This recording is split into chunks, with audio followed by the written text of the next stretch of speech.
ஆன்மீக நேயர்கள் அனைவருக்கும் இனிய காலை வணக்கம்.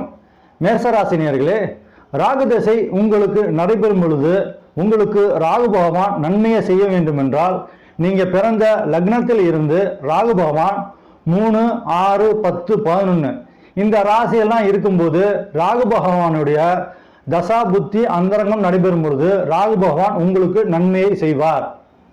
மேலும் ராகு பகவான் உங்களுக்கு நன்மை செய்யணும்னாக்கா ராகு பகவான் கூட ஒரு கேந்திராதிபதியாக வரக்கூடிய கிரகம் அல்லது திரிகோணாதிபதியாக வரக்கூடிய கிரகம் சேர்க்கப்பட்டு நல்ல நிலைமையில் இருந்தாலும் ராகு பகவானுடைய தசா புத்தி அந்தரங்கம் நடைபெறும் பொழுது ராகு பகவான் உங்களுக்கு நன்மை செய்வார்.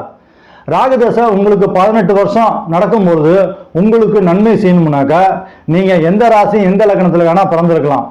ராகு பகவான் நீங்க பிறந்த ஜென்ம லக்னத்திலிருந்து 3ஆம் இடம், 6ஆம் இடம், 10ஆம் இடம், 11ஆம் இடம் இந்த ராசியெல்லாம் இருக்கும்போது ராகு பகவானுடைய தசா புத்தி அந்தரங்கம் நடைபெறும் பொழுது ராகு பகவான் உங்களுக்கு நன்மையை செய்வார். ராகு பகவானுக்கு உண்டான பரிகாரம், செவ்வாய்க்கிழமையும் வெள்ளிக்கிழமையும் துர்க்கை அம்மனுக்கு விளக்கு போட்டு வாங்க.